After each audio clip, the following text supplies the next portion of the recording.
All right, are we set? All the technology is working?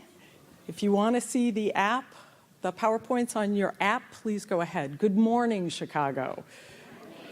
And good morning to everybody who's joining us on the virtual feed. I am thrilled. As Elizabeth said, I'm Lisa B Capp, and I'm thrilled to be here in Chicago with you for the third annual National Caregiving Conference. I was going to play some music for you as we were assembling, but as Scott said, we sort of didn't have the 10 minutes in between, but that's okay.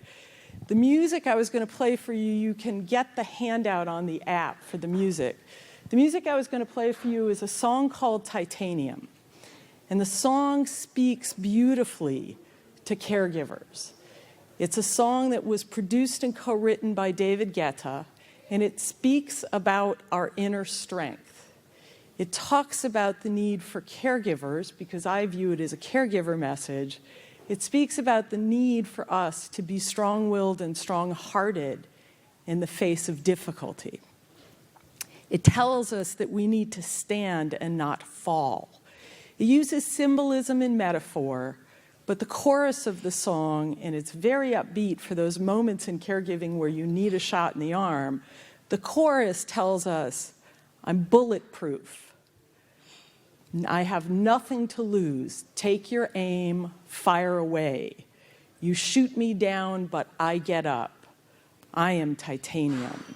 And if that isn't what every caregiver every day does, I'm not sure what is.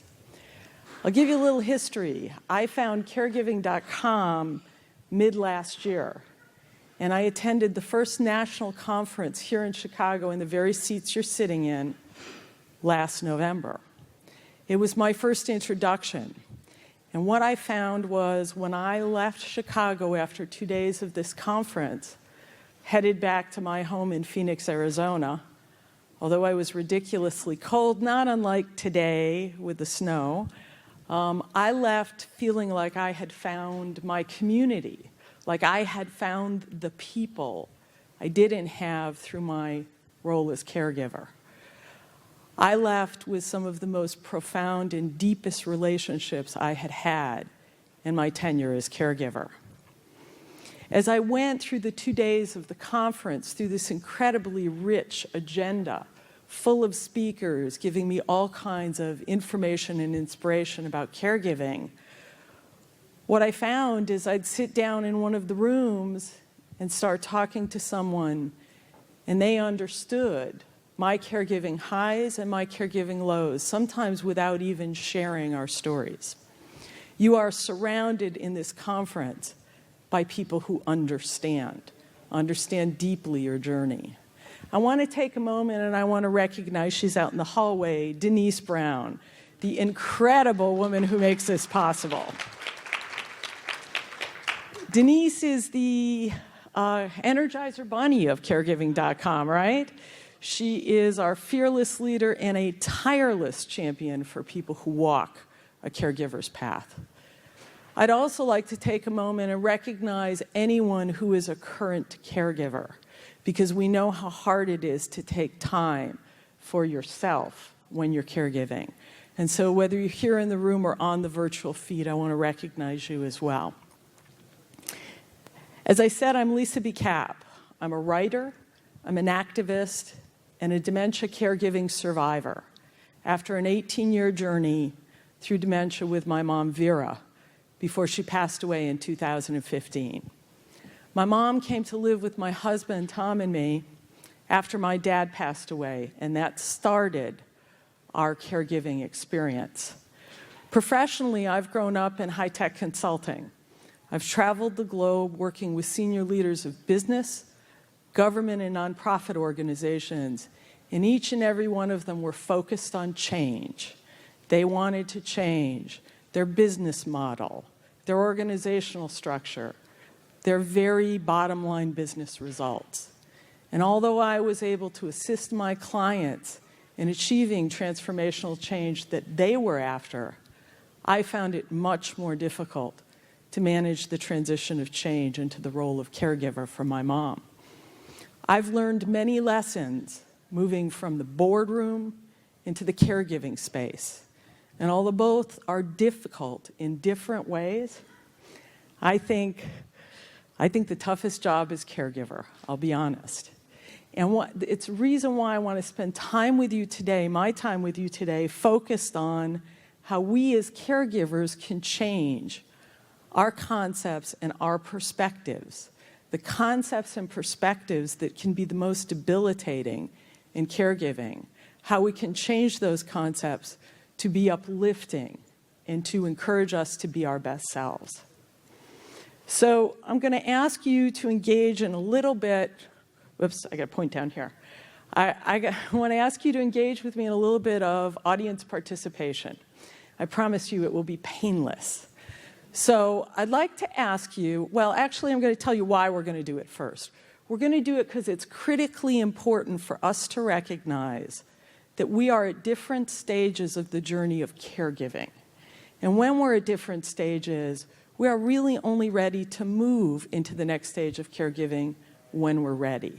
So I'd like to ask any of you who are new to caregiving, meaning brand new to the caregiving responsibilities, or maybe in your first 1 to 2 years, I'd like to ask you to stand. Do we have any new caregivers? No? Okay. Do we have anybody who is in the mid stages of care? You've been caring for someone for a while, and the mid stages, it's not so new anymore. Would you stand, please? I want you to look around the room, and I want you to recognize your posse, those people who are at the same stage of care that you are. I want to recognize all of you in the mid stages of care because this is often the stage that is longest and has the least answers. Thank you. You can sit down. Do we have any late-stage caregivers supporting someone in the late stages of care? Awesome. First of all, I want to thank you for finding time to be here. I suspect many of our late-stage caregivers might be joining us on the virtual feed because it's just so hard to get away. Do we have any caregivers who have lost their loved ones? Former caregivers, please stand. Stand with me because I want to recognize for each and every one of you your incredible commitment to give back to this community. Your journey's over. You could walk away, but you don't. Something keeps bringing you back. Look around, recognize your posse, and allow those in the earlier mid-stage or late stage to recognize who you are. Thank you. I can't clap with the mic, so. All right, and do we have, lastly, any professional caregivers or providers of service and products? Awesome, thank you. First of all, I want to recognize, don't sit yet, I want to recognize you because you are responsible for some of our most precious moments, the people that we care for. And very often, you care for us too. So thank you. All right. So why was that important to do? We know who we are. It was painless, right? Audience participation-wise. But why was that important to do? Just like we as caregivers attune ourselves to our loved ones in the stage that they're in decline or in illness, we need to recognize that everything we respond to comes from the place we are in the caregiving journey as well. And we are only going to be ready to take the next step when we're ready. So I encourage you, you are in a room surrounded by people who understand. In these 2 days, reach out to others who are in your posse, who are in your cohort, but also think about people who are in a later stage that you might want to talk to. Okay, I told you I grew up in the corporate world. What I didn't tell you is my basic belief, having been both in business and in caregiving. Although both are difficult, I understand the speaker who was before me talked about how hard it is to be in the professional space these days. Although both are difficult, I will tell you that my basic belief is that caregivers are the superheroes in our world today. And why is that? Because if we were to write the job description for an unpaid caregiver, if we were to list the objectives of your job, the deliverables that you have to do each and every day, the tasks that are so difficult, and we were to publish that job description out on any one of the virtual websites today that look for people to hire, no one would apply. Because we do not understand the pain, the difficulty, and the ultimate fulfillment that caregiving is until we're thrust into it. And I don't know why I'm telling you, because you're the folks who've been doing it. You've watched others run screaming from the room while you've been there. So, I've had the honor and the privilege in the last many months to work with Denise on a podcast series called Caregivers, the New Agents of Change. And what we've done in each of those podcasts is we've looked at a different concept or perspective around caregiving and talked about whether or not we feel we can change our point of view on that concept or perspective. We've looked at the concepts of fear, failure, despair, loss, and grief. And we've contrasted those concepts to success, hope, courage, acceptance, and peace. And our discussions have really proved to be journeys into the power of caregiver resilience, because that's what all of you possess. We think about and talk about whether we can change our inner voice. You know that voice? That judging voice? That voice that reminds you of every one of your insecurities? The frightened child's voice that comes out when you're forced to bear witness to the decline of a loved one? I take every opportunity I can, whether it's in business or in caregiving communities, to share with people that the role of the unpaid caregiver is the most difficult job in the universe. While I'm talking, I'd love for you to jot down if there's a concept or a perspective you would like to change about caregiving. Just jot it down, put it aside. And if I don't touch on that concept before the end of my time, I want you to find me and share it with me. Because you never know where Denise and I are going to get our next subject for our next podcast. So here's the first one, fear.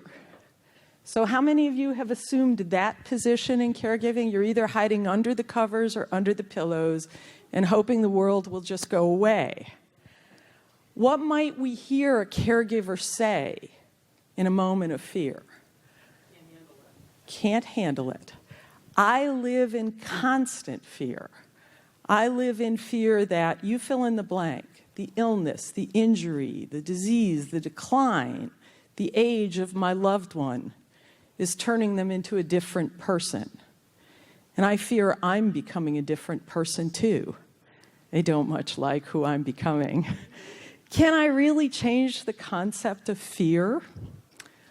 Well, as Denise has learned in working with me, let's start at the beginning. What's the definition of fear? The definition of fear is a belief that harm will come as a result of what we fear. Power words around fear include alarm, panic, distress, dread. And although as caregivers we felt every single one of those emotions in moments of caregiving, have they really empowered us? They disempower you. So what I'd like you to think about is, can we change our thoughts around fear to our thoughts around courage? I suspect that each and every one of you have done the best of your ability to make the world safe for the person you care for.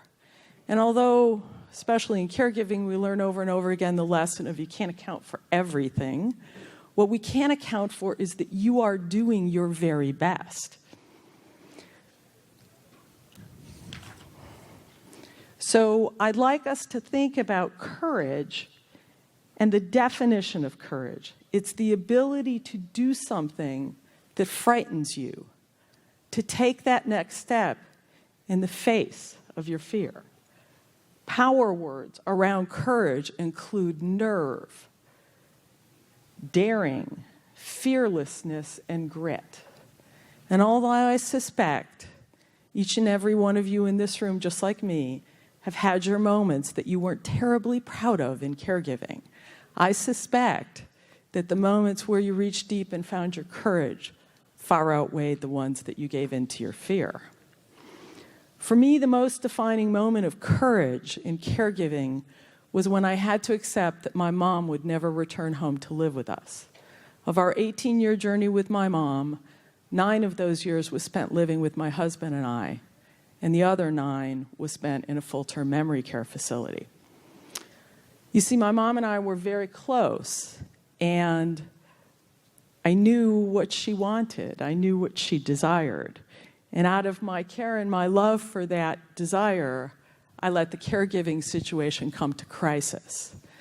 I had to involuntarily commit my mom to a psychiatric ward for her safety due to the terrifying delusions and hallucinations that manifest in her dementia. And it was through an intervention by the social worker and the doctor responsible for her care in the hospital that led the discussion with my mom and my family in the room that she would not return home, that she'd be leaving the hospital for full-time care. And I can tell you, my mom sat in the room nodding her acceptance to everything that was said. And I sat across from her in the room. I could feel and see the fear that hid underneath her mask of acceptance. And her fear became my fear. And I piled that fear on top of 9 years of fear I had accumulated in her decline. It took every ounce of courage I had to sit in that room, not to bolt out the door. And what's interesting is I felt powerless, as if the situation was completely out of my control. I never felt that way in business. Courage in business to me, whether I was trying to put a project back on track that had gone terribly wrong, or whether I was representing an opinion that wasn't terribly popular. When I was wearing my business clothes, although my knees might have been a little shaky, my palms might have been a little sweaty, you probably could have detected a quiver in my voice. I felt powerful and courageous in taking that next step. I didn't feel that way when I was wearing my caregiving clothes. And I believe the difference is about power. That in fact, caregivers possess the power to do everything responsible for those that they're caring for. So courage is not the absence of fear. Courage is feeling the fear, but taking that next step anyway. And caregivers do it every single day, every single moment of their caregiving day. So what I'd like to suggest to you is that we all possess courage muscles in our body, and that every so often we have to exercise them, just like taking that walk or going to the gym, so that we can use them when we need to call upon them. And what we can do if we use them is we can focus our courage and take our power back. So I'm going to give you a little exercise, and it has to be little and not very complex because caregivers don't have time for much of anything else. And I encourage you that if you do this often, you'll be able to do it absolutely subconsciously. So when you feel fear, I want you to ask yourself, what am I afraid of right now?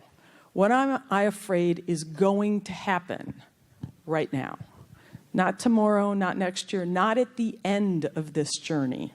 What am I afraid of right now? And then I want you to think through, is that fear I just named real or perceived? Is it rational or is it irrational?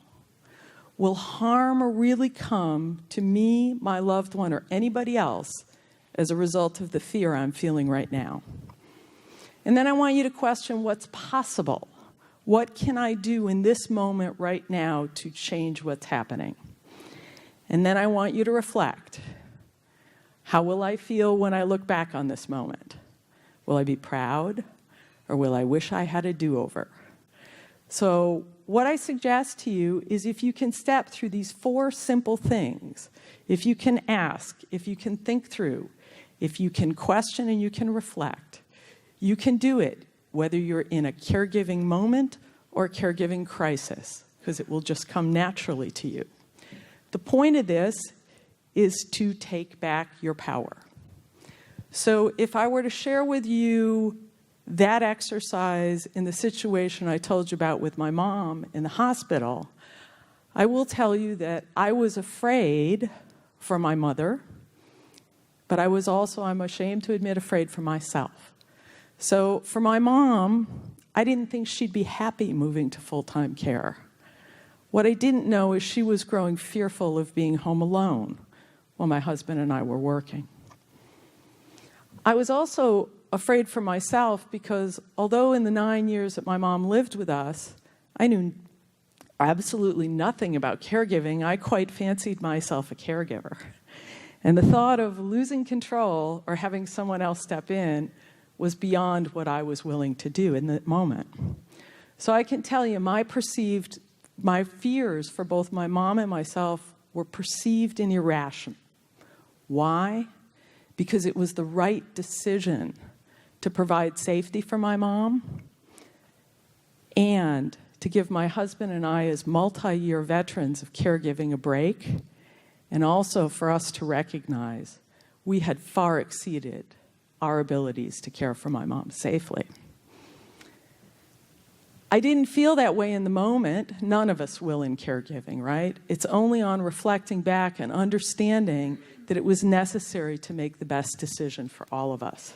And thinking this way, I could have felt powerful and more in control in making the right decision and not completely out of control in that moment.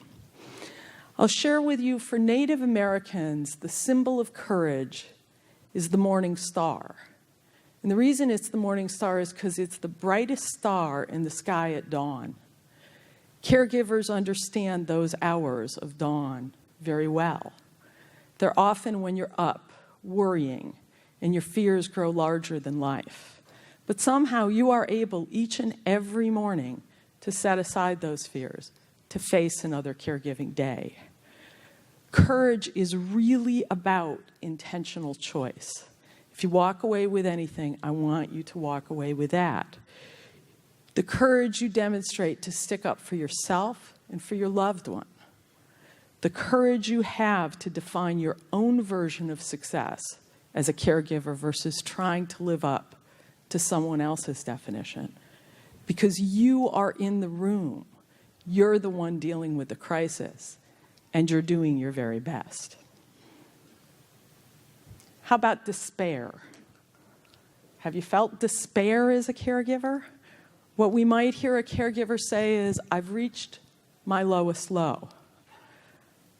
Valerie said that on the stage here before me, my lowest low, the time where it was most difficult. What is there really to be happy about in caregiving? And when you're in the early to mid stages, that despair can be overpowering. I want to be clear.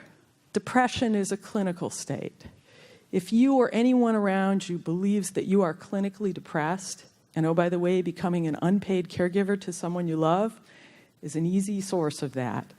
But if you do, then you need to seek medical help immediately. And asking for help isn't a sign of weakness.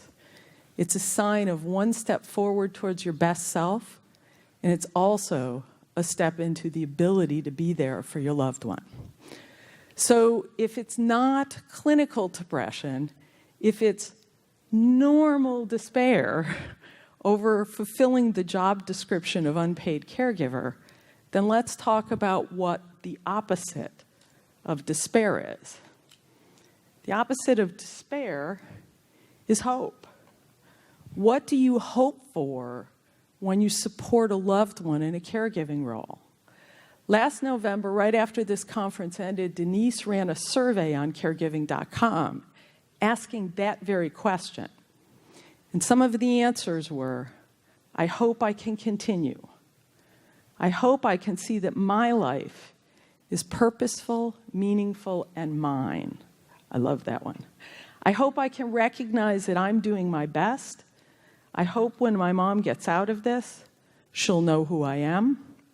I'm heartbroken and hope I can do this.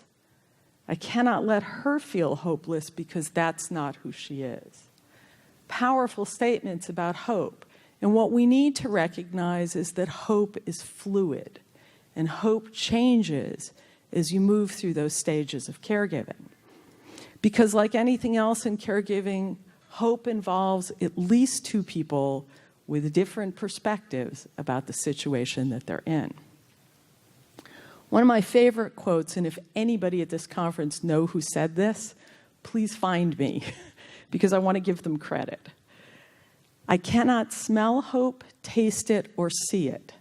The closest I can come to describing hope is calmness, serenity, knowing, and intuition all blended together. Tell me that wasn't penned by a caregiver.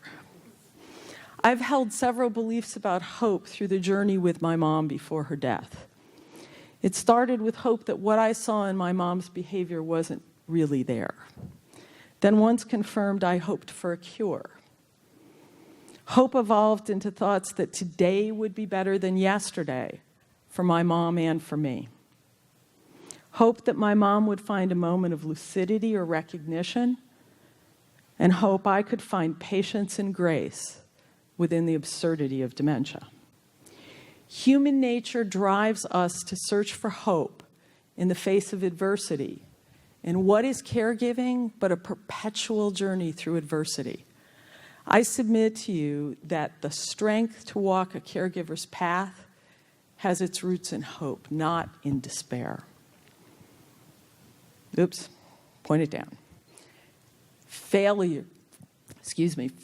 Has anyone here as a caregiver not said, I feel like such a failure? Anybody? Raise your hand? No? Okay. Me either. Said it all the time. I am uncertain how we can ever fit the term failure amid all those requirements in that job description of unpaid caregiver. All of the requirements for your focus, your support, your dedication, and your compassion. How can we find room for failure? Oh, I know. It's that inner voice. It's that voice that's telling you you're not doing it right. So I'd like us to contrast failure with the concept of success. I've done a lot of professional consulting in Asia, and I've come to appreciate the truth that we can find in Japanese proverbs. So here's one for caregivers. Success is falling down 7 times, but getting up 8. Or as Winston Churchill said, success is going from failure to failure without losing enthusiasm. Or maybe you're like me. You strive for perfection in your caregiving responsibilities and then beat yourself up terribly when you fall short of unrealistic goals. How can you be your best self when that inner voice is sitting on your shoulder, reminding you of every small failure you might have had in your life, and keeps cautioning you about that next step you might take in caregiving and the potential for failure that awaits you? You as caregivers need to find channels for others who understand and support your burden. And you are surrounded in this national conference with people who understand, who share your journey. So I encourage you, please, to talk with others, to make sure you utilize the time, every moment of the time you're here, to get to know other people. I hope for you that you leave Chicago with some of the deepest and most profound relationships in your caregiving journey, like I did last year and like I will again this year, because that's the best thing you can leave Chicago with. A tool you can use back home, again, another simple tool. If you know me, you know I'm a fan of jotting things down. It's probably the reason why I haven't written the book yet, because I only jot things down. And jotting down is an exercise like you might do with something you need to get at the grocery store, right? You think about it, you got to jot it down, and then it leaves your memory. So when you're feeling like a failure, and you probably cannot do it in the moment, you're probably going to have to wait until late at night when you get a break in your caregiving, or when you're watching the morning star and remembering what it's all about. I want you to jot down that moment in your day as a caregiver that you felt like a failure. What was the situation? And then I want you to think about, how did it make you feel? And although I'm asking you to jot it down, I don't want you to write down, I felt like a failure. I want you to be a little more clear. What happened in your senses, in your being, when you felt like that? And then I want you to jot down, how did you respond? What were you proud of that you did? And what do you regret saying, thinking, and feeling? Jot it down. And then I want you to think, if you could change the way you reacted, maybe you won't, but if you could, what would you have done differently? And the reason we need to do exercises like this is because if we do them over time, we can find patterns. And you're completely aware of how to find patterns in the person you're caring for. This exercise is about finding patterns in you. How do you respond to situations when you feel like a failure? What are those patterns? And is it possible to change those patterns? Let's be honest, every single one of us come to caregiving with a boatload of emotional baggage, and it affects the way we respond. Okay.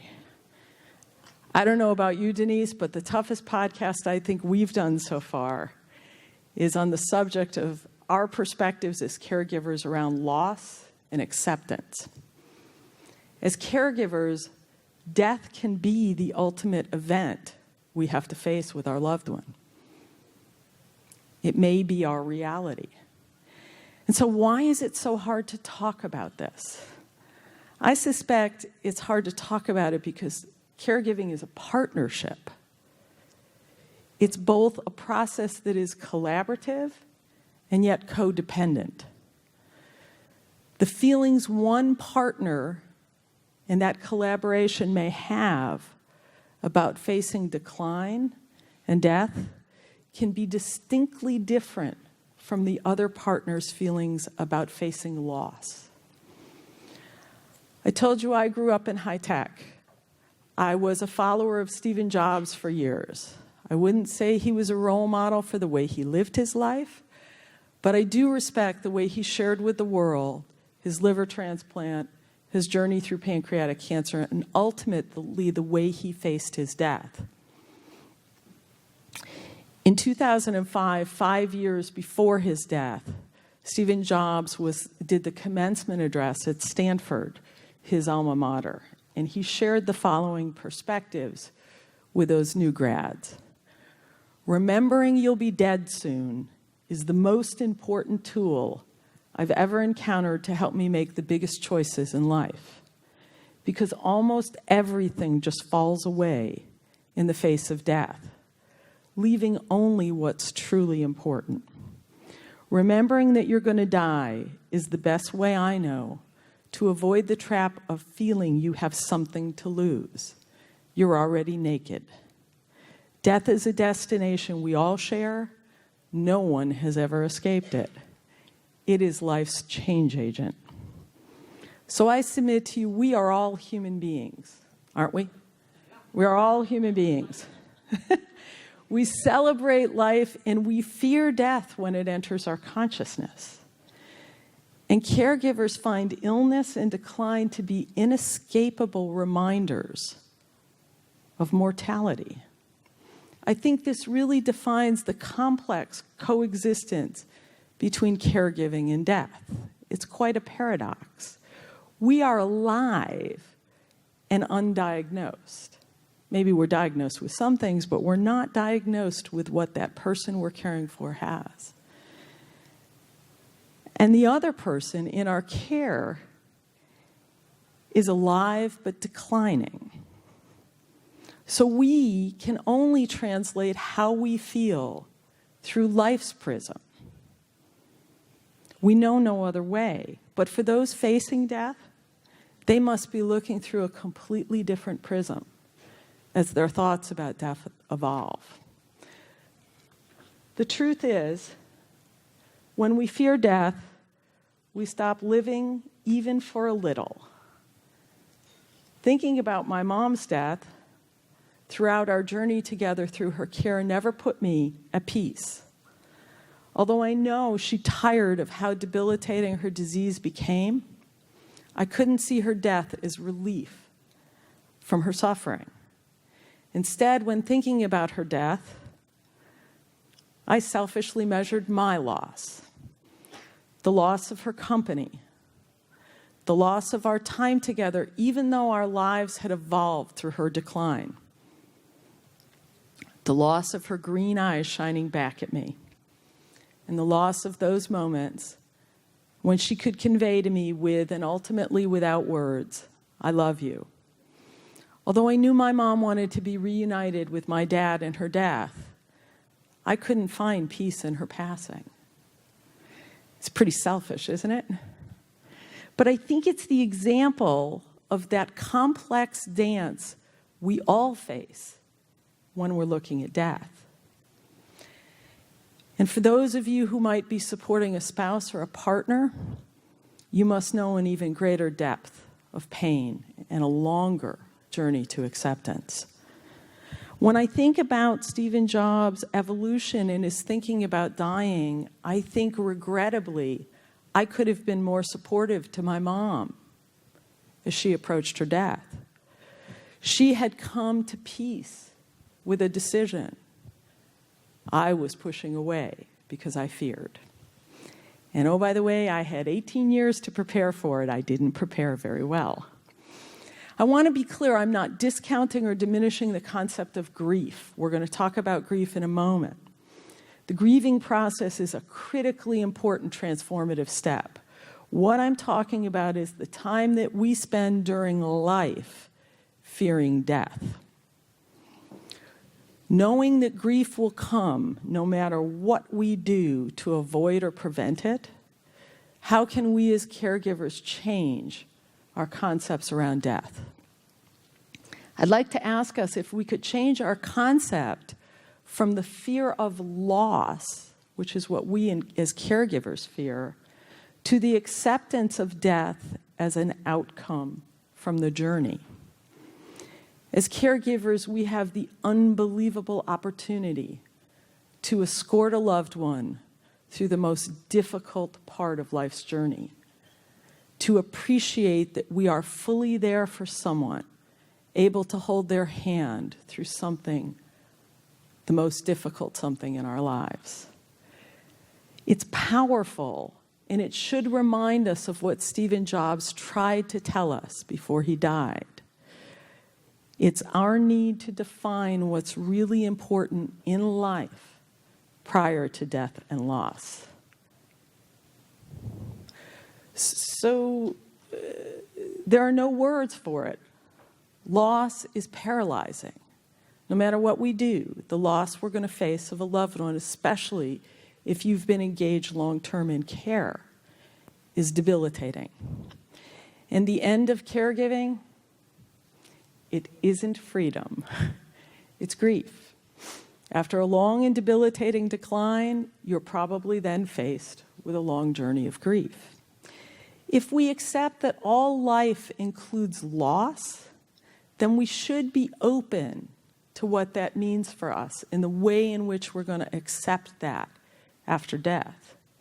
Open to what we may feel, regardless of whether or not it fits some norm we think exists around the concept of grief.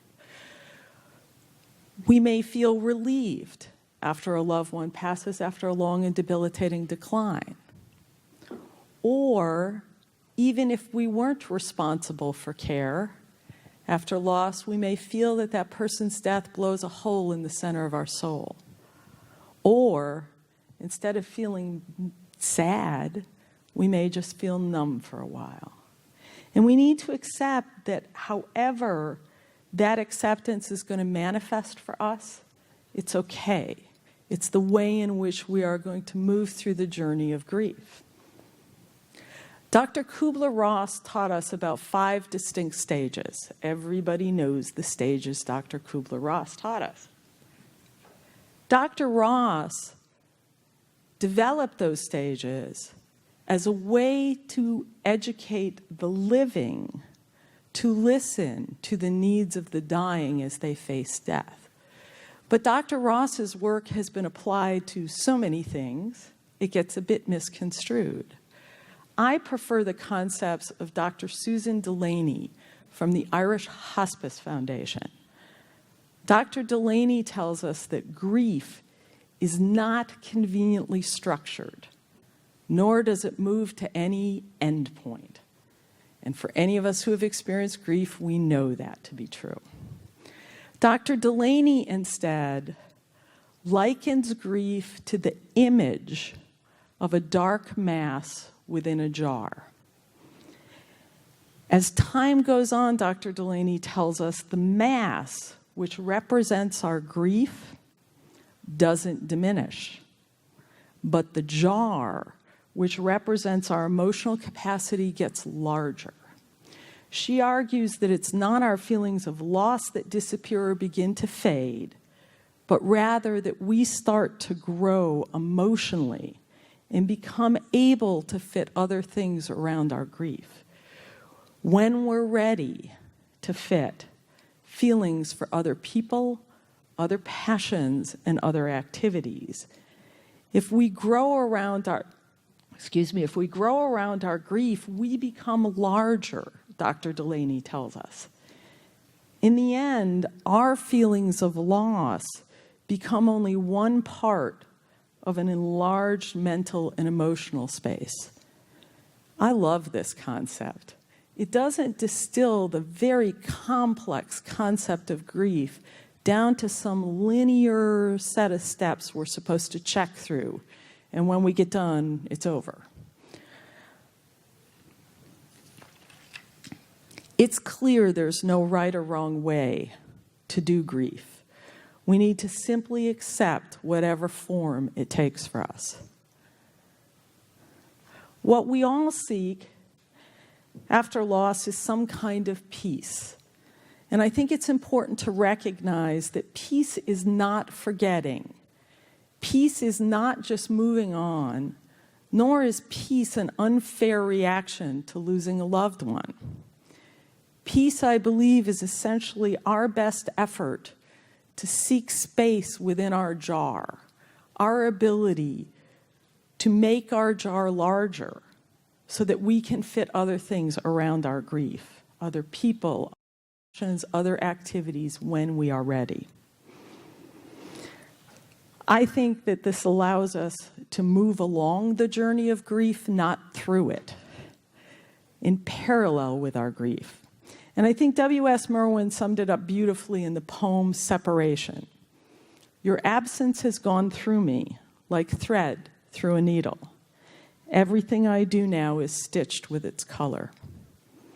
My hope in finding our best selves after losing a loved one is only to find peace within our journey.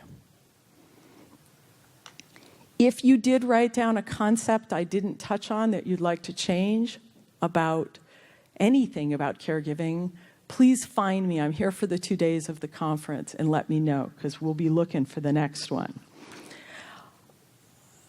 I will tell you, among all of the communities that I engage with in my work, All's Authors is one of my favorites. All's Authors is a virtual group made up of more than 170 authors and bloggers who share through their writing the journey that they spent in supporting a loved one through the care journey of Alzheimer's or dementia. I'm proud to say I'm an All's author. And this week we have all of the leadership team from All's Authors joining us for this conference. It's amazing. These incredible women have built an awesome thing here. So I want to encourage you to stop by their table right outside this door and share where you are on the journey and you might find some inspiration about where they are in the journey. If you're an author, consider stopping by their table to talk about becoming an ALS author. I encourage you, they have donated books that will be free giveaways here throughout the conference. Stop by the table and drop your name in their box for that. You might just find a book you can't leave Chicago without. I would like to thank you all. I'm going to end on time. I'd like to thank you all for your time and your energy. I'm going to encourage you, please, please stop me in these 2 days. Tell me where you are on the jury, because I want to encourage all of us to listen more than we speak, to understand where other caregivers are in their journey, not necessarily where we are, where we've been, what we've seen, because they may not be ready to take that next step. Thank you very much.